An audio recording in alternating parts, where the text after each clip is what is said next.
Dear students, আশা করি সবাই ভালো আছেন। আজ আমি আপনাদের সাথে আলোচনা করব এনজিওপ্লাস্টি নিয়ে।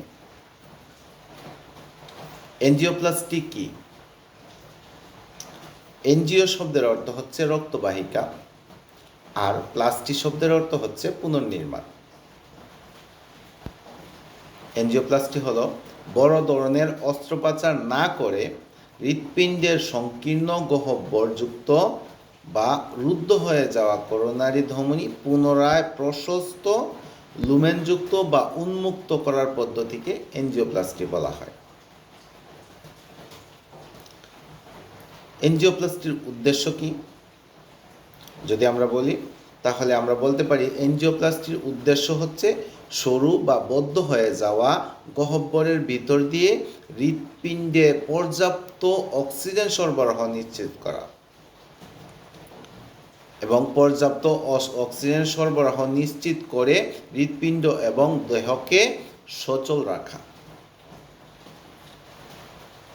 বুকে ব্যথা যেমন angina, heart failure, heart attack প্রভৃতি মারাত্মক রোগ থেকে মুক্তির সহজ উপায় হচ্ছে এই এনজিওপ্লাস্টি। এনজিওপ্লাস্টি পদ্ধতি কে প্রথম আবিষ্কার করেন বা পদ্ধতি গ্রহণ করেন যদি আমরা বলি, তাহলে আমরা বলতে পারি যে 1977 খ্রিস্টাব্দে সুইজারল্যান্ডের ডক্টর অ্যান্ড্রেস গ্রয়েনজিগ সর্বপ্রথম এই পদ্ধতি প্রয়োগ করেন। এনজিওপ্লাস্টির প্রকারভেদ। এনজিওপ্লাস্টি কয় প্রকার যদি বলি, তাহলে এনজিওপ্লাস্টি হচ্ছে 4 প্রকার। 4 প্রকার বলতে 4 ধরনের এনজিওপ্লাস্টি করা যায়। প্রথমত বেলুন এনজিওপ্লাস্টি, দ্বিতীয়ত লেজার এনজিওপ্লাস্টি, এরপর আমরা বলতে পারি অ্যাথ্রেক্টমি এনজিওপ্লাস্টি, এবং আরেকটি হচ্ছে করোনারি স্টেন্টিং এনজিওপ্লাস্টি। উল্লেখ করা যায় যে এই 4 ধরনের এনজিওপ্লাস্টির মধ্যে সব থেকে বেশি প্রচলিত এবং বর্তমানে সবচেয়ে বেশি যেটা হচ্ছে সেটা হচ্ছে করোনারি স্টেন্টিং এনজিওপ্লাস্টি। এখন যদি বলি এটা কি প্রক্রিয়ায় কাজ করে বা এর এনজিওপ্লাস্টির প্রক্রিয়াটা কি, এনজিওপ্লাস্টির প্রক্রিয়া বলতে গিয়ে আমরা বলতে পারি যে এনজিওগ্রাম করে নিশ্চিত হওয়ার পর এই ধরনের সার্জারি করা হয়। আপনি এনজিওগ্রাম না করে এই ধরনের সার্জারি করতে পারবেন না। আপনাকে প্রথমে এনজিওগ্রাম করতে হবে, এনজিওগ্রাম করে নিশ্চিত হতে হওয়ার পর তারপর এই ধরনের সার্জারি করা হয়। এই ধরনের কার্যক্রমে উপরের বাহু বা পা কেটে, উপরের বাহু অথবা পা কেটে ধমনীর ভিতর দিয়ে পাতলা নল অথবা ক্যাথেটার, যেটাকে আমরা বলি ক্যাথেটার প্রবেশ করিয়ে কৌশলে এই যে রুদ্ধ হয়ে যাওয়া বা আংশিক বুজে যাওয়া ধমনীতে পৌঁছানো হয়। এখন ক্যাথেটারটা কি? ক্যাথেটারটা হলো একটি সরু তারটির ঠিক অগ্রভাগে একটা চুপসানো বেলুন যুক্ত থাকে, আর এই বেলুনটির চতুর্দিকে একটি তারের জালের চুঙ্গা বসানো থাকে। এই যে জালের চুঙ্গাটাকে বলা হয় স্টেন্ট। স্টেন্টটি সাধারণত স্টিলের হতে পারে অথবা বর্তমানে অন্যান্য ধাতু বা বিশেষ সুতার সাহায্যেও এই স্টেন্ট তৈরি করা হয়ে থাকে। বেলুনটি বাইরে থেকে ফুলানো হয় এবং বেলুনটির সাথে স্টেন্টটিও আস্তে আস্তে ফুলতে থাকে। ফুলানো বেলুনের চাপে স্টেন্টটি প্রতিবন্ধক স্থানটির উপর চাপ দিতে থাকে। প্রতিবন্ধক দ্যাট মিন্স চুপসে যাওয়া ধমনীটাকে আস্তে আস্তে চাপ দিতে থাকে। এর ফলে ধমনীর গহ্বরটি ধীরে ধীরে বড় হতে থাকে। পুরোপুরি স্বাভাবিক অবস্থাতে পৌঁছে যাওয়ার পর স্টেন্টটি ধমনীর গায়ে একদম সেটে যায়, অর্থাৎ ধমনী ওইটাকে চাপ দিয়ে ধমনীটাকে একদম সেটে দেয়। এই সেটে যাওয়ার পর সাধারণত এই ধমনী আর সংকুচিত হয় না। ক্ষুদ্র বেলুনটি কয়েক সেকেন্ডের জন্য ফুলানো হয়, এটি পার্মানেন্টলি ফুলানো হয় না, কয়েক সেকেন্ডের জন্য ফুলানো হয়। এই ফুলানো বেলুনটির বাইরে অবস্থিত স্টেন্টটি ধমনীর প্রাচীরে চাপ দিতে থাকে। এই ধমনীর যে প্রাচীরটা আছে এটাতে চাপ দিতে থাকে, এবং এই চাপ দিতে থাকে বলেই ধমনী গহ্বর আস্তে আস্তে বড় হয়।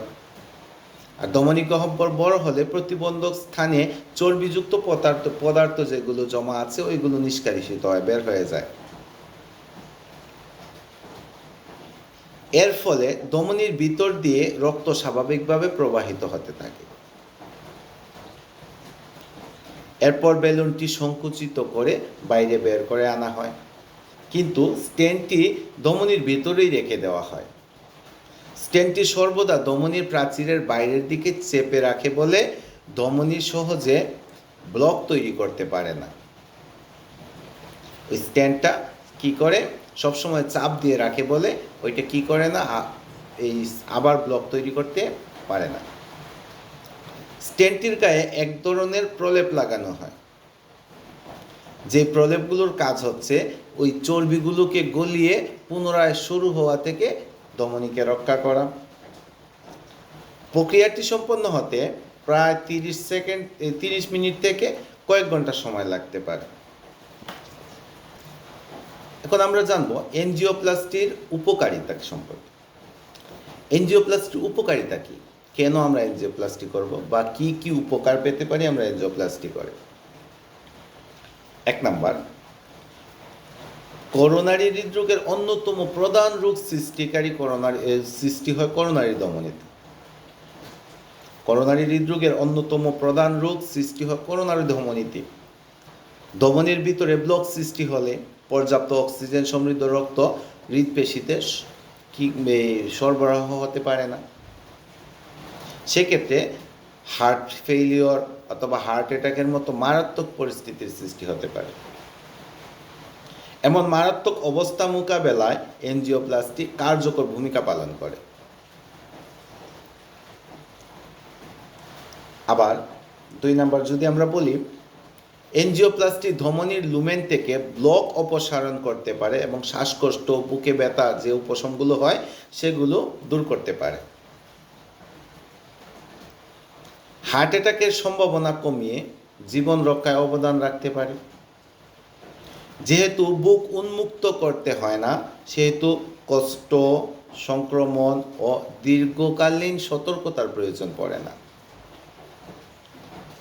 যেহেতু এটা আমাদের আসলে বুকটাকে উন্মুক্ত করে অপারেশনটা হচ্ছে এই নিম্নের অর্থাৎ পায়ের কোনো অংশ কেটে অথবা উপরের কোনো অংশ কেটে, যেহেতু এটা সরু নলের মাধ্যমে কাজটা করা হচ্ছে, সেই জন্য বেশি দিন পরে থাকতে হয় না, বা সতর্কতার প্রয়োজন হয় না। মাত্র 1 থেকে কয়েক ঘন্টায় জীবন রক্ষাকারী এই প্রক্রিয়া সম্পন্ন হতে পারে, এবং কয়েক দিন পর থেকেই আপনি হালকা কাজকর্ম করতে পারবেন, বা হালকা কাজকর্ম করা সম্ভব রোগীর। সুস্থ হতে বড়জোর 4 সপ্তাহের বেশি সময় লাগে। 4 সপ্তাহের মধ্যেই মোটামুটি রোগী সুস্থ হয়ে যায়। যারা বৃক্কের অসুখে ভুগছেন কিংবা এনজিওগ্রামের সময় রঞ্জকের প্রতি অ্যালার্জি দেখা দেয়, এবং যাদের বয়স 75 বা তার থেকেও বেশি, তাদের ক্ষেত্রে এনজিওপ্লাস্টি কিছুটা অসুবিধাজনক। এটা অসুবিধা হতে পারে তাদের ক্ষেত্রে করতে। তো আমরা আজকে ওই এইচএসসির বায়োলজি 2য় পত্রের এনজিওপ্লাস্টি নিয়ে আলোচনা করলাম। এটি মানব শরীর তত্ত্বর রক্ত এবং সঞ্চালনের অধ্যায়ে রয়েছে। আশা করি সবাই আলোচনা থেকে উপকৃত হয়েছে। ধন্যবাদ সবাইকে।